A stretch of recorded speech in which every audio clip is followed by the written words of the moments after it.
Hello, welcome to my guys. Kembali lagi di Budi 27 Channel di cerita horor malam ini.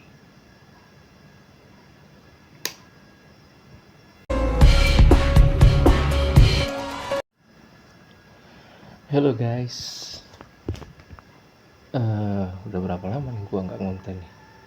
Kira-kira ada 3 minggu, 1 bulan, maybe, kemungkinan ya. Nah, jadi malam ini gua dapat kiriman cerita. Ya kemarin sempat udah dikirim udah lama sih.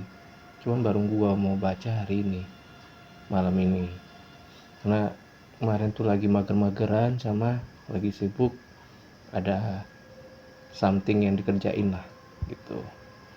Nah, video kali ini dapat kiriman dari Padang guys. Pokoknya itu ceritanya cukup mengerikan juga ya. Aduh, ini aja belum cerita udah merinding. Sorry, lagi pilek juga, lagi kurang fit badan.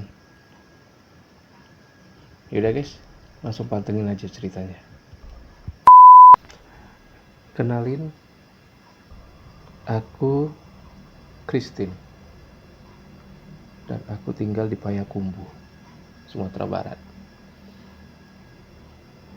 Semoga kakak berkenan untuk menceritakan cerita hororku ini. Siap, Christine.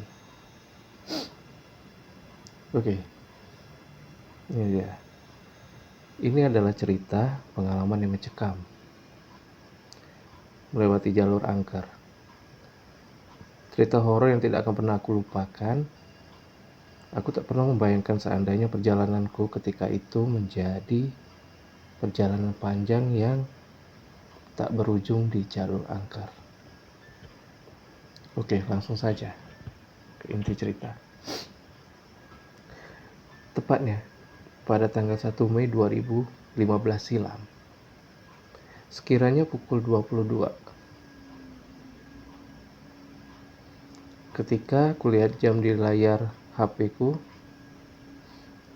mobil yang saya kendarain bersamaku tengah melaju dalam perjalanan dari jalur Solok menuju Padang. Malam itu udara di luar sangat dingin. Jalanan sangat sepi, gelap, tidak ada lampu penerangan. Hanya cahaya lampu mobil yang kita tumpangi yang memecah kegelapan. Aku yang tadinya ingin beristirahat sejenak, menjadi takut untuk membiarkan ayah menyetir sendiri. Ditambah di luar hujan mulai turun. Ayahku cukup sulit untuk melihat keadaan di sekitar saat malam hari. Apalagi ditambah guyuran hujan. Ya aku pun merasa juga kayak gitu. Apalagi ketemu jalan gelap, cuaca hujan, rasanya mau nangis.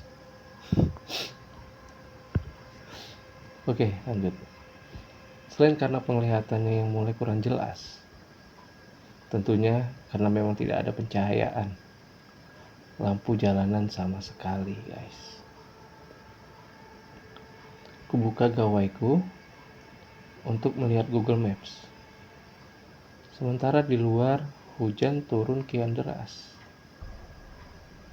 Ayah beberapa kali melihat kaca spion mobil seperti memastikan ada kendaraan yang lain yang melintas di jalanan itu. Namun, nihil. Malam itu benar-benar sepi mencekam. Pepohonan di kiri kanan jalan seolah membawa perjalanan kami menuju semakin dalam melewati kegelapan. Bahasanya kayak anime gitu. Oke, intermezzo. Setelah beberapa kilometer perjalanan, kini kami melewati jalan yang penuh pohon-pohon yang cukup besar di kiri dan kanan jalan. Sementara di balik pepohonan itu terdapat jurang yang sangat dalam. Karena kami berdua, aku merasa harus tangkas menghadapi situasi malam itu. Ayah yang berulang kali mengeluh akibat rabun membuatku sedikit cemas. Namun, kami merasa sedikit lega. Tidak lama setelah itu, terlihat dari kaca spion ada seberkas cahaya lampu yang mulai menyusul mobil yang kami kendarai.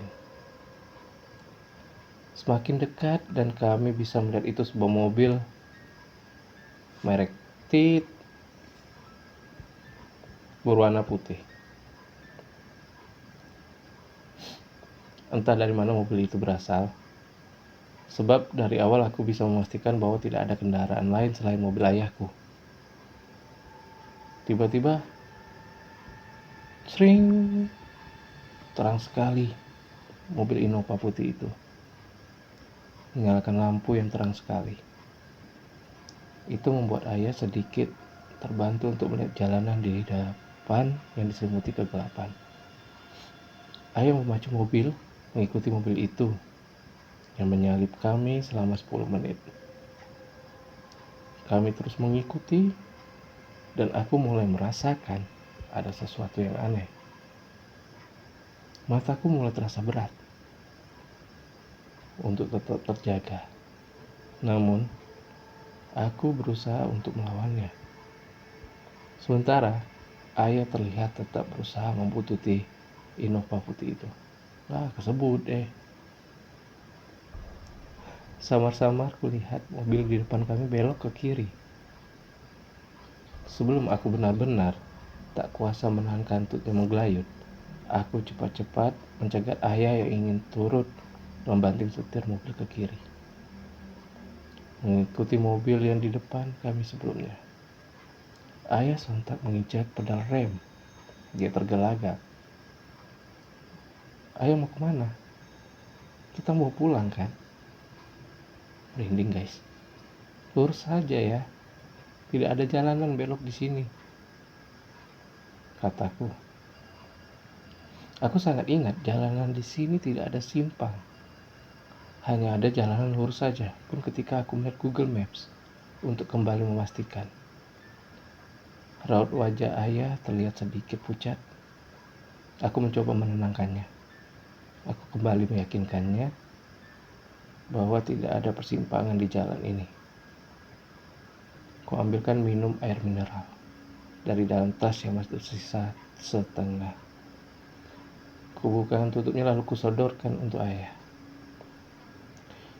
Di luar hujan masih gerimis, masih turun dengan derasnya.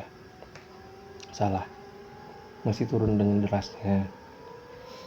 Gelapan malam mengepung kami, ditambah kabut putih yang menyelimuti, membuat malam itu benar-benar kian mencekam.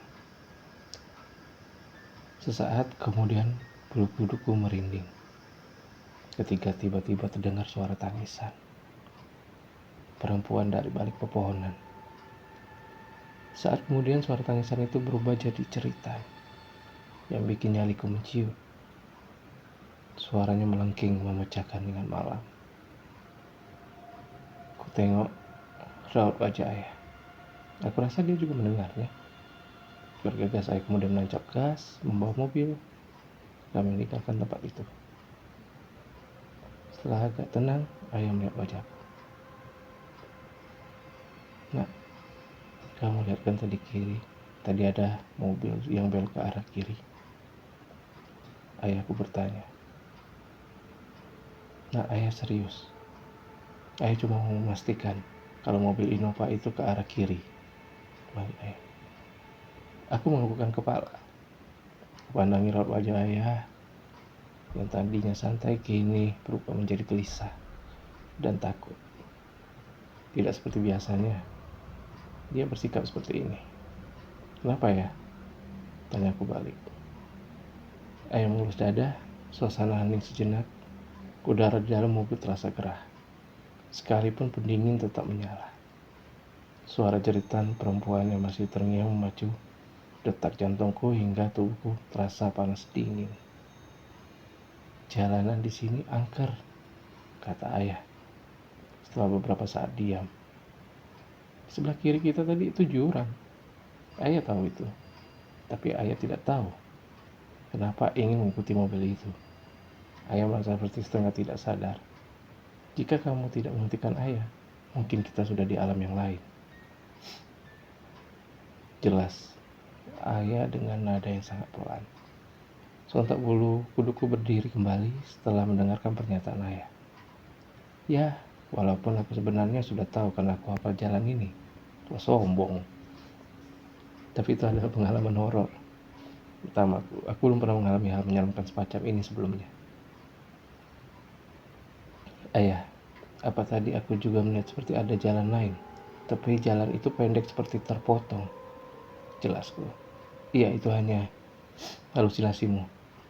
Mobil yang entah betulan atau bukan itu seolah sengaja membuat kita nyaman. Seakan-akan memimpin jalan mobil kita untuk menuju perjalanan tanpa ujung dan kematian. Aku masih sangat bersyukur. Aku merasa Tuhan masih sayang sama kami pada malam itu. Jujur tidak ada yang bisa aku ungkapkan pada malam itu. Ayah juga menceritakan bahwasanya jalanan yang tadi kita lalui ada jalanan angker. Setelah aku cari tahu yang benar jalanan dari Solok menuju Padang itu dikenal angker. Konon sudah banyak memakan korban. Korban di sana rata-rata sepasang kekasih atau perempuan dan laki-laki. Adapun kasus seperti masuk jurang, kecelakaan, hingga hilang kendaraan, dilahap oleh jalanan yang baru saja aku dan ayahku lewati.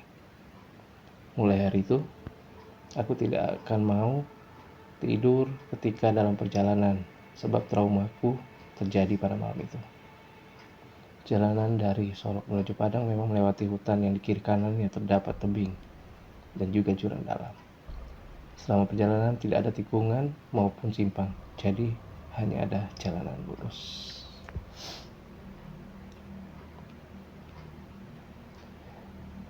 Semoga kakak mau menceritakan cerita saya di kontennya kakak. Terima kasih sebelumnya. Assalamualaikum warahmatullahi wabarakatuh. Waalaikumsalam warahmatullahi wabarakatuh. Jadi guys, ya intinya kalau merasa capek atau ngantuk tuh mendingan istirahat dulu ya. Nggak boleh langsung diajar terus, nggak bisa dipaksa, harus dihantam. Harus istirahat maksudnya. Oke. Nah, ini gua buat konten jam 12 malam guys, malam Jumat pula. Aduh, pantasnya merinding dari tadi. Oke lah, sekian cerita dari teman Instagram. Atau kalau ada yang mau buat cerita bisa kirim ke DM Instagram Budi27 channel atau Budi27. Oke. See you, jangan lupa like, comment, and subscribe. Bye bye.